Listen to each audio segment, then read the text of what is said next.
souhaiter à tous la bienvenue, à vous tous les membres de notre famille politique qui êtes venus de tous les coins de l'Europe et même au-delà de ses frontières.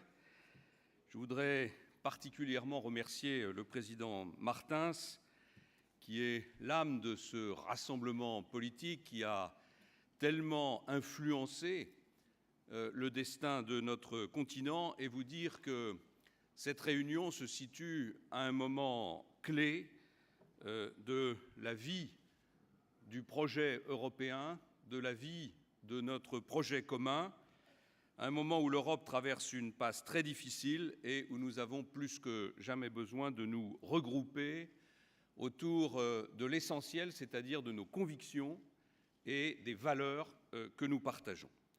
Permettez-moi de dire un mot pour remercier Jean-Claude Gaudin de nous accueillir à Marseille, dans cette ville qui symbolise si bien, au fond, les influences mêlées qui sont à l'origine de la culture européenne, de la civilisation européenne, et dans cette ville qui a tellement de défis difficiles à relever, qui, par bien des égards, sont les mêmes que ceux que notre continent européen doit relever. En décembre 2009, à Bonn, j'étais venu vous dire que nous avions des responsabilités immenses en tant que premier parti européen. 2 ans plus tard, ce message a gagné encore en actualité. Dans cette période de bouleversement, tous nos concitoyens attendent qu'on les aide à se frayer un chemin au milieu d'événements qui sont pour eux de plus en plus difficiles à comprendre. Les citoyens européens ont besoin qu'on leur tienne un discours de vérité. Ils ont besoin qu'on leur propose des lignes d'action pour sortir de la crise. Et le Parti populaire européen doit être le rempart de l'Europe. Et même plus que cela, il doit être la force qui relance l'idéal européen. C'est vrai que ce n'est pas la première fois, et ce n'est certainement pas la dernière fois, que le projet européen est bousculé, qu'il est sommé d'évoluer par les événements. Mais je crois que la tempête que nous traversons en ce moment est certainement la plus grave que nous ayons eu à affronter depuis la création de ce projet européen. En tout cas, cette tempête est inédite. Elle touche le cœur du fonctionnement de l'Europe. Elle s'attaque à sa légitimité et à sa crédibilité. 60 ans après la naissance du projet européen, l'espace qui nous réunit n'a en réalité plus grand-chose à voir avec ce qu'il était au sortir des 2 guerres meurtrières que nous avions connues. L'idéal de paix, qui était au fond celui qui nous avait réunis, a épuisé sa force, heureusement, parce que nous vivons en paix depuis 60 ans et que nous avons oublié ce qu'étaient autrefois les tensions entre les États européens. L'idéal de prospérité s'est quant à lui brisé sur le mur de la dette, et il est en train d'être supplanté par le succès des continents émergents qui sont en train de redessiner complètement les rapports de force du monde de demain. Au fond, la question centrale qui entoure les événements que nous affrontons aujourd'hui, et qui sont des événements qui sont bien plus importants que la seule question technique financière à laquelle nous devons répondre, cette question centrale est la suivante: est-ce que l'Europe est en train de sortir de l'histoire, ou est-ce qu'au contraire, l'Europe va trouver les ressorts nécessaires pour demeurer l'un des pôles du monde du XXIe siècle? L'Europe, en tout cas, a besoin d'un nouvel élan fédérateur. La France et l'Allemagne ont pris des initiatives pour tenter de formuler des propositions pour sortir de la crise que nous connaissons. Je sais que ce tandem franco-allemand suscite parfois des réserves, souvent des critiques, chez tous ceux qui font de la collégialité de l'Europe la pierre angulaire du fonctionnement européen. Je vous demande de dépasser ces réserves. Je vous demande d'accepter de voir dans la mobilisation de la France et de l'Allemagne une chance pour avancer dans cette crise au bénéfice de tous.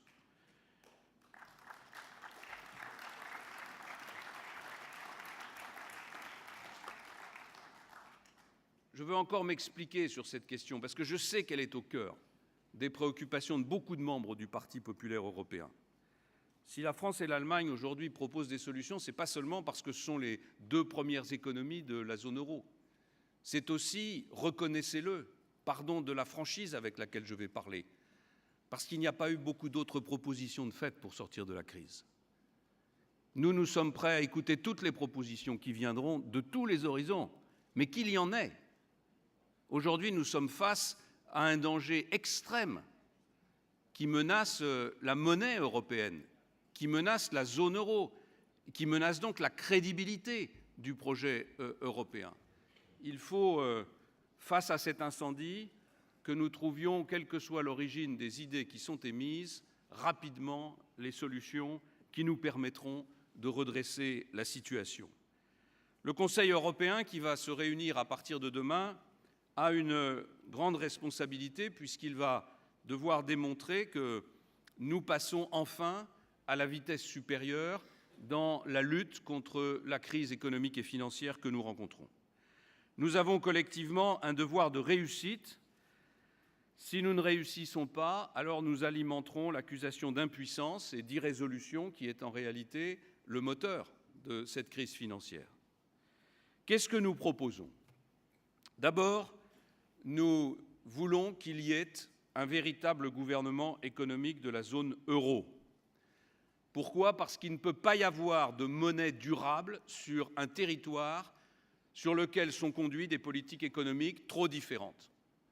L'euro doit, si nous voulons que cette monnaie subsiste, si nous voulons que cette monnaie se renforce, se pérennise, l'euro doit correspondre à un territoire où les règles fiscales, les règles en matière sociale, la politique économique sont harmonisées. Nous savons bien sûr qu'il faudra du temps pour conduire cette harmonisation, mais elle doit être conduite et pour la conduire, nous avons besoin de ce gouvernement économique de la zone euro. Nous proposons que le gouvernement économique de la zone euro se réunisse sur une base mensuelle pendant toute la durée de la crise que nous rencontrons, avec un ordre du jour qui doit concerner non seulement la question financière, mais aussi la question de la politique de convergence et de la politique de croissance. Ensuite, nous voulons qu'il y ait davantage de discipline au niveau budgétaire, au niveau européen. C'est la proposition de transposer dans toutes les constitutions des États membres de la zone euro et éventuellement de tous les États membres de l'Union européenne d'une règle d'or. Cette règle d'or, le principe, le contenu de cette règle d'or devrait être fixé au niveau européen, puis ensuite transposé par chaque État dans son droit national. Et alors, naturellement, la Cour de justice, comme c'est son rôle, devra vérifier que cette transposition a été correcte et c'est ensuite à chaque juge national qu'il appartiendra de l'appliquer. Lorsque le déficit d'un État de la zone euro dépassera le seuil des 3%, il s'exposera alors à des sanctions qui seront adoptées par le Conseil, sauf si une majorité qualifiée s'y oppose. Enfin, nous proposons plus de solidarité entre les pays européens et pour cela, nous ne devons laisser aucun doute aux investisseurs sur notre détermination à défendre la zone euro. Et parmi les propositions que la France et l'Allemagne vont faire au Conseil européen, il y en a une qui est absolument centrale. Elle consiste à dire « Nous avons accepté, pour sauver la Grèce, que les investisseurs privés soient amenés à participer à la restructuration de la dette grecque, eh bien, cela ne devra pas se reproduire. Et à l'avenir, il faut qu'il soit clair que quand un investisseur privé, c'est-à-dire au fond quand les épargnants investissent dans la dette souveraine d'un État de la zone euro, ils sont sûrs qu'ils seront remboursés de l'argent qu'ils ont prêté à ces États. Nous n'aurions sans doute jamais dû accepter que le secteur privé soit inclus dans la restructuration de la dette d'un État souverain, parce que c'est cela qui, aujourd'hui, crée une immense incertitude sur les marchés et qui explique les mouvements de spéculation et les attaques contre la zone euro, alors même que nous voyons autour de nous des grands États qui sont plus endettés que les États de la zone euro, qui ont des déficits plus importants que les États de la zone euro et qui pourtant ne sont pas attaqués par les marchés et ne sont pas jugés aussi sévèrement par les agences de notation. Il faut envoyer un message très fort. En Europe, les États respectent et honorent leur signature souveraine. Je pense qu'il ne doit pas y avoir à l'avenir de défaut partiel d'un pays de la zone euro. Ainsi, aucun épargnant ne risquera de perdre son argent en prêtant aux pays de la zone euro. Plus de solidarité suppose aussi de renforcer l'effet de levier du Fonds européen de stabilité financière et de le transformer en mécanisme européen de stabilité, c'est-à-dire en véritable fonds monétaire européen. Ce fonds doit pouvoir prendre le relais du Fonds européen de stabilité dès l'année prochaine, c'est-à-dire en 2012, plutôt que ce que le Conseil avait précédemment prévu, et il doit pouvoir prendre ses décisions selon une règle de majorité qualifiée pour éviter qu'un blocage dans un seul État membre empêche ce fonds d'intervenir, alors même que l'intervention de ce fonds doit être réactive. Elle doit correspondre à une crise immédiate à laquelle il faut pouvoir faire face. Quant à la Banque centrale européenne, nous avons réaffirmé que son indépendance doit être pleinement respectée. Et je voudrais d'ailleurs dire à cette occasion que dans toute cette crise, finalement, l'institution européenne qui aura été la plus efficace, qui aura pris les décisions les plus fortes et les plus courageuses, c'est la Banque centrale européenne à laquelle je tiens à rendre hommage. Voilà l'esprit du plan franco-allemand qui vous est proposé. Il est pragmatique, il est efficace et je crois qu'il doit pouvoir recueillir l'assentiment de tous. Nous sommes décidés à avancer à 27. Mais je veux dire aussi clairement que compte tenu de l'urgence, de la gravité de la situation, s'il n'y avait pas cette unanimité à 27, alors il faudrait avancer à 17. Et je dis à tous ceux qui s'inquiètent de ce qui pourrait apparaître comme une Europe à plusieurs vitesses, et notamment à tous ceux qui aspirent à rentrer demain dans la zone euro, je leur dis que pour rentrer dans la zone euro, encore faut-il qu'elle existe. Et aujourd'hui, ce qui pèse sur la zone euro, c'est une menace sur son existence même. Nous avons donc le devoir d'agir dans les meilleurs délais. Essayons de le faire tous ensemble, mais en aucun cas nous ne pouvons accepter qu'une trop longue discussion sur ces sujets n'entraîne la dégradation des États de la zone euro et progressivement la mise en cause de l'euro lui-même. Alors, dans les circonstances actuelles, Monsieur le Président, quels sont les devoirs du Parti populaire européen ? Son premier devoir, et il est urgent, c'est de convaincre définitivement les investisseurs que nous sommes capables, dans chacune de nos nations, de tenir fermement nos engagements financiers. Non seulement capables, mais bien décidés à repenser l'organisation politique de l'Europe pour y parvenir. Notre deuxième devoir, c'est de résister à tous les populismes, parce qu'avec la crise, les faux prophètes ne manquent pas.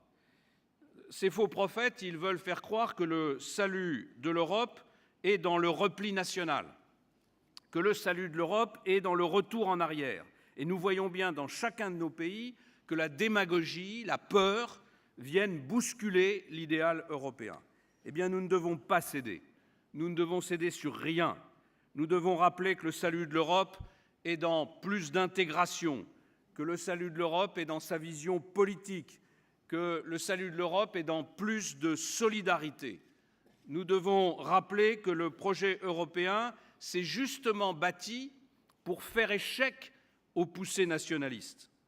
Tolérer aujourd'hui que ces poussées nationalistes renaissent, ce serait renier l'esprit de fraternité qui unit nos peuples.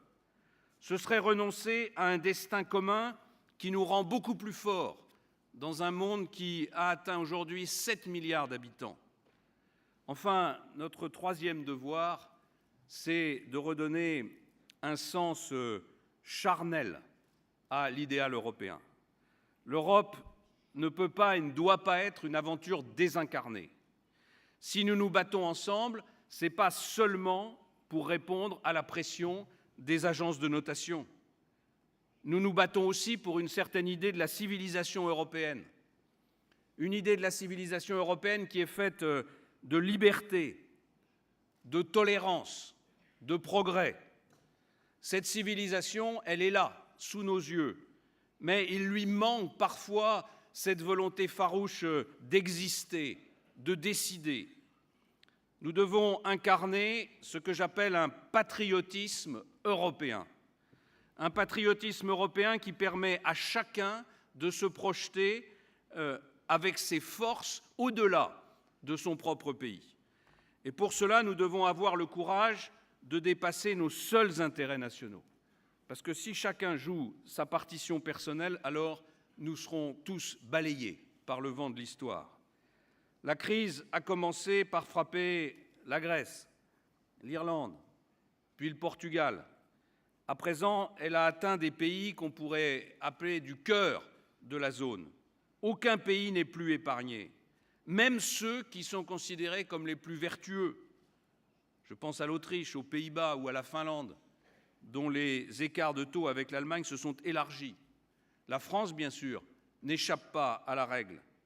Et même l'Allemagne ne pourra plus se soustraire durablement à la crise si sa contagion se poursuit à l'ensemble de la zone euro. L'agence de notation qui nous a adressé il y a 2 jours un avertissement collectif nous a au fond envoyé un message qui est un message assez clair. Les marchés nous suspectent d'être indécis et d'être désorganisés. Alors, mes chers amis, nous devons réagir et nous devons donner à l'Europe une gouvernance solide. Et c'est l'ambition que nous avons l'intention de défendre au Conseil européen. Enfin, notre dernier devoir, c'est d'être suffisamment audacieux pour faire l'Europe politique en acceptant de nous poser les bonnes questions. Comment peut-on être plus efficace dans nos prises de décision? Comment être plus rigoureux dans l'application de ces décisions? Comment articuler l'action des 17 de la zone euro avec l'action des 27 de l'Union européenne et avec ceux qui aspirent à nous rejoindre? Ne nous laissons pas enliser dans des débats doctrinaux sans fin. Ce qu'il nous faut, et rapidement, c'est une zone euro plus intégrée, c'est une monnaie unique solidement assise sur une réelle convergence de nos politiques économiques, de nos politiques fiscales et de nos politiques sociales. Le contexte actuel influe évidemment sur le processus d'élargissement de l'Union européenne. Nous devons tenir compte de notre capacité effective à intégrer de nouveaux membres sans fragiliser notre ambition commune. Mais nous devons aussi être clairs sur un point. Le renforcement de la zone euro est vital, il est incontournable, mais il ne se fera pas au détriment de la cohésion de l'Union européenne à 27. Pacte de stabilité renforcé, semestre européen, nouvelle réglementation financière, tous ces sujets et bien d'autres ne peuvent être traités efficacement qu'à l'échelle de l'Union européenne. C'est aussi à 27 qu'il faut que l'Europe aide au retour de la croissance, avec des programmes européens de recherche qui soient plus efficaces et qui soient mieux ciblés, en développant un capital risque européen, en créant, comme nous le demandons depuis longtemps, un fonds européen des brevets, ou encore en nous dotant d'un environnement réglementaire qui soit plus favorable au développement de l'économie numérique, ou encore à la constitution de champions industriels européens capables de lutter avec ceux qui sont en train d'émerger sur le continent asiatique. C'est un des enjeux essentiels des discussions qui sont en train de débuter sur les prochaines perspectives financières pour 2014 et 2020. plus rigoureuse, plus solidaire, et je voudrais en terminer par là, l'Europe doit aussi être plus démocratique. C'est la raison pour laquelle nous sommes attachés à ce que les décisions continuent d'être prises par des responsables politiques démocratiquement élus. Dans la nouvelle gouvernance que nous proposons, il est clair que les sommets des chefs d'État et de gouvernement seront la clé de voûte de l'ensemble. Mais le Parlement européen et les parlements nationaux doivent aussi jouer pleinement le rôle de contrôle qui est le leur dans une démocratie. Mes chers amis, je crois qu'aujourd'hui, c'est tous ensemble que nous travaillons à l'intérêt général. Il n'y a pas ceux qui travaillent à l'intérêt général européen à Bruxelles et ceux qui travailleraient à l'intérêt national dans nos capitales. La vérité, c'est que dans chacun de nos États, dans chacun de nos parlements, nous travaillons à l'intérêt général européen. Et en définitive, cette crise, si elle menace nos économies, si elle menace l'avenir et l'influence du continent européen, elle peut être aussi une opportunité. Une opportunité parce qu'elle élève le seuil de nos responsabilités personnelles. Nous sommes désormais tous comptables de l'avenir de l'Europe. Nous sommes tous responsables de l'avenir de l'Europe. Et ceci doit nous conduire à surmonter parfois certaines résistances, certaines réticences, certaines habitudes politiques, culturelles qui nous conduisent à prendre toujours les mêmes positions. Certains pourraient trembler à l'idée de porter une telle responsabilité, mais nous ne vacillerons pas, nous ne nous désunirons pas. En tout cas, Monsieur le Président, c'est l'idée que je me fais du Parti populaire européen, un Parti populaire européen qui a aujourd'hui rendez-vous avec l'histoire. Il a été largement à l'origine de la création du projet européen. Il doit démontrer aujourd'hui qu'il est le mieux à même d'assurer la poursuite de ce projet européen.